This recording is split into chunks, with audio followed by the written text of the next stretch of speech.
All right, so today we are going deep with Teru Nakashima, Oh, yeah. this Japanese counselor who has some really interesting ideas about self-affirmation and positive psychology. Yeah. And we've got excerpts from his writings. Okay. They're all in Japanese, of course, Yeah. but they cover regret, happiness, self-determination, like Yeah. the big stuff. It is. But he doesn't just talk about concepts. Right. He gives you practical advice. Yeah. Which is what we're going to focus on. Awesome. You know, it's funny. A lot of self-help advice Yeah. wants us to just erase the negative. It's not there. Yeah, like regret doesn't exist. Right. But Nakashima says we should lean into it. Yeah, he does. Okay, that's so counterintuitive. It is. Most of us are running from regret. Yeah. Not towards it. Right. Why does he think we should embrace it? Well, when you regret something, it means you cared. Yeah. You were really invested in it. Yeah. And that passion, even if it didn't work out, Yeah. it's something to acknowledge. Right. Not bury. So instead of, I wish I'd never done that, Yeah. I should be saying, hey, at least I tried. Yeah. Or at least you went for it. But honestly, how does that help? It's not just about feeling better, Okay. but that is part of it. Yeah. It's also about learning from it. Okay. When we accept our regrets, Mm-hmm. we can analyze them without shame. I see. And that helps us learn from them. Yeah. Maybe we discover a pattern in our decision-making. Yeah. Or we learn that we were prioritizing the wrong things. So regret is like a grumpy advisor Yeah. who gives me a post-game analysis Exactly. and helps me apply those lessons to the future. And avoid making those same mistakes again. That's really clever. It is. You turn regret into a tool Yeah. instead of letting it hold you back. It propels you forward. I like that. Yeah. And, Yeah. another interesting thing about his view on regret Okay. is that he links it to self-compassion. So when you beat yourself up over past mistakes, you're not giving yourself the kindness you would give a friend. Oh, wow. I never thought of it like that. Yeah. So embracing regret is also practicing self-compassion. Exactly. Because you're acknowledging that you did the best you could. With the information you had at the time. Yeah. You're being kind to yourself. So you're saying I should be nice to myself even when I mess up. Yes. I like that idea. Good. But let's be honest. Yeah. Dwelling on the past isn't going to make me happy. That's true. And Nakashima knows that. Okay. But he has a different view of happiness altogether. Okay. So. It's not about achieving some state of bliss. Okay. It's more about noticing the good. But how do you notice happiness when you're stuck in traffic or your inbox is overflowing? Right, but that's where the active part comes in. What do you mean? You train yourself to look for those moments. Okay. Even amidst the chaos. I see. Like maybe it's the first sip of coffee in the morning. Or a dog walker smiles at you. Exactly. So it's the little things. Yeah. The little sparkles of joy. Imagine you're walking through a forest. Oh. Most people would just see the big trees, Yeah. the obvious things. Right. But Nakashima would want you to look closer. Okay. Notice the patterns on a leaf. Or the sunlight through the branches. Yeah, don't miss the forest for the trees. But seriously, Yeah. how do you actually shift your mindset? Well, he believes it's a skill. Okay. Kind of like mindfulness. Uh-huh. It's about slowing down, being present, Yeah. engaging your senses. So the more you do it, Yeah. the more you'll see those moments. Exactly. Okay, so it's not about waiting for happiness. No. It's about actively seeking it out. Yes, and the best part is Yeah. you don't need to buy anything. Right. You just shift your perspective. And appreciate what you have. Exactly. Instead of wishing for something else. Yes. You learn to appreciate what is. I like that. But I mean, real happiness Yeah. requires some control too, right? Absolutely. Like feeling in charge of your life. That's another key element. Okay. Self-determination. He talks about that. He does. He says that when we lack that, Yeah. when we feel like we're just drifting, Uh-huh. that leads to regret and dissatisfaction. Yeah, like you're stuck in a job you hate. Exactly. Or Yeah. you keep making the same bad choices. And you feel powerless. Yes. So how do we cultivate self-determination? Yeah. Does he have tips for that? Oh, he does. Okay. He says to keep a lucky memo. A lucky memo. Yeah. What's that? It's basically a journal Okay. where you record your wins. Your wins. Big or small. Okay. Landed a new client, Yeah. wrote a poem, had a good talk with a friend. Write it down. Yeah. So it's like a highlight reel, but positive. Exactly. And by reviewing this regularly, Yeah.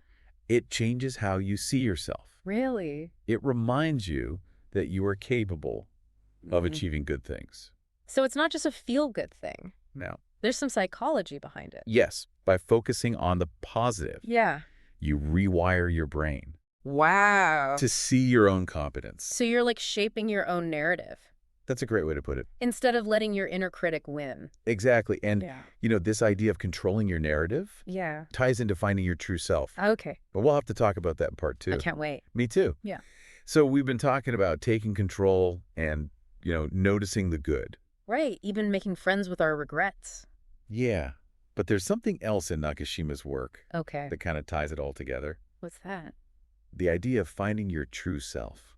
Okay. True self. Yeah. I hear that a lot. Yeah, it's a popular phrase. But what does he actually mean by that? Well, for him, Yeah. it's not so much about finding a hidden self. Okay. It's more about peeling back the layers. What layers? All the expectations and conditioning Oh, yeah. that hide our true desires. I see. So it's not like I have this secret personality. It's more like I've built up these walls. Yeah, think of all the roles you play. Oh, yeah. Employee, friend, parent. The list goes on. Right, and each one comes with its own set of shoulds. Oh, yeah. I know those shoulds. Yeah. Like, I should be more patient or I should be more successful. Exactly, and the problem is when we only focus on those Okay.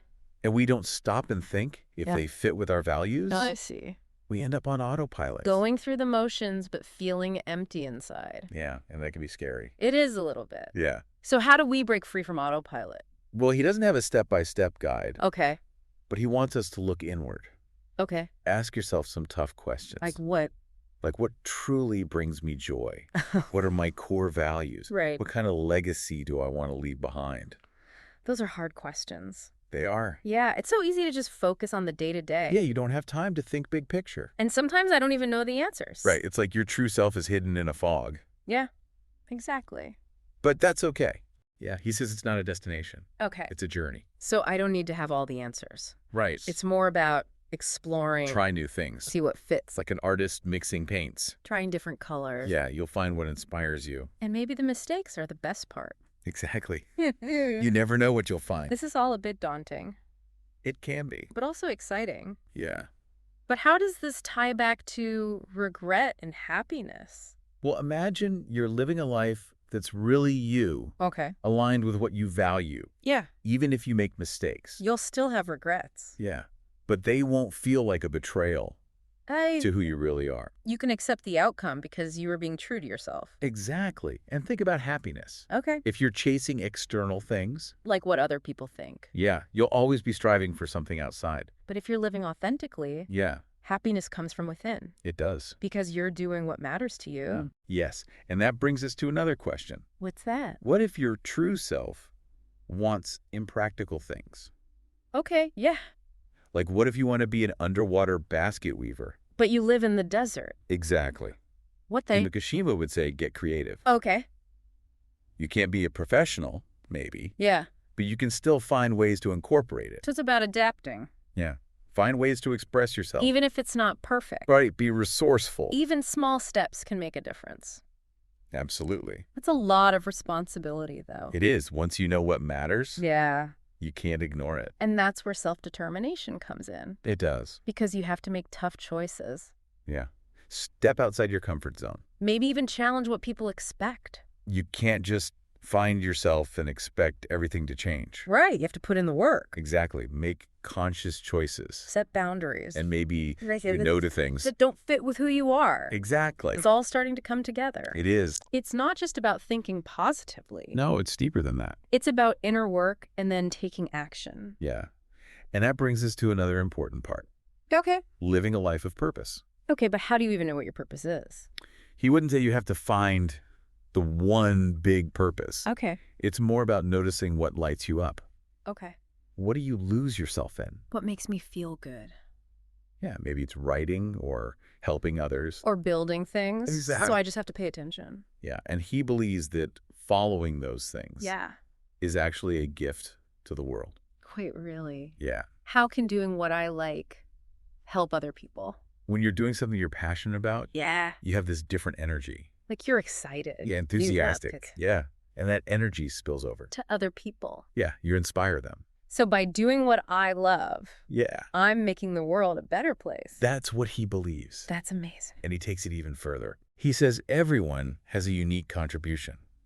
Really? We all have our talents. Yeah. And when we share them, Yeah. the world becomes richer. But what if I don't know what my contribution is? He would say to be curious, Okay. try new things, connect with others. Yeah. And by living authentically, Yeah. your contribution will emerge. Like a ripple effect. Exactly. It's just by being myself. Yeah, and sharing your gifts. I'm helping others. You are. And that brings us to another part. Oh. The interconnectedness of everything. We'll have to talk about that next time. I'm looking forward to it. So my brain is like on overload right now.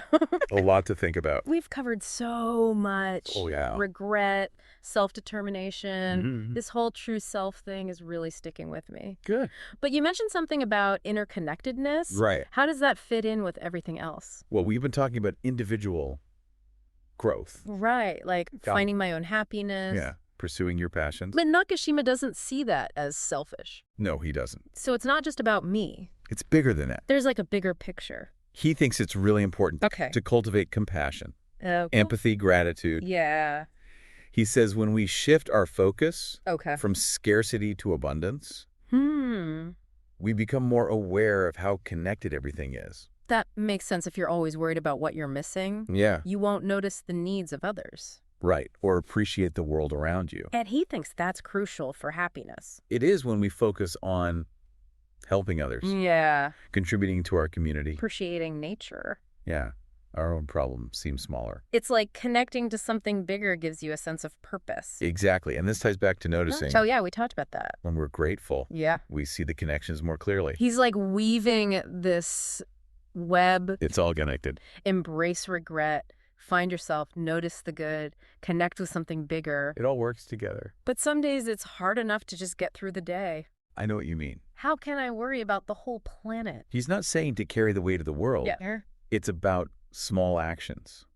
Like what? Giving a compliment. Okay. Spending time in nature. Donating to a cause. Yeah, little things. To just weave those into my life. Exactly. And those little things, Yeah. they benefit others, Right. but they also come back to us. How so? When we give and connect, Yeah. we feel a sense of purpose that makes us feel good. So by helping others, I'm also helping myself. That's a great way to put it. That's like the core of what he's saying. It is. We're all connected. Our own journeys are part of something much bigger. And when we understand that, Yeah. we find strength And joy. and joy. This has been amazing. It has. Nakashima's ideas are so different. They really make you think. It's not just about being happy. It's Yeah. about understanding how we all fit together. Exactly. So as we wrap up, Yeah. we want to leave you with a question. How can you In your own way, contribute to the world? what can you offer? That's something to think about. Thank you for joining us for this deep dive into Teru Nakashima. It's been a pleasure. Until next time, keep exploring and keep noticing the good.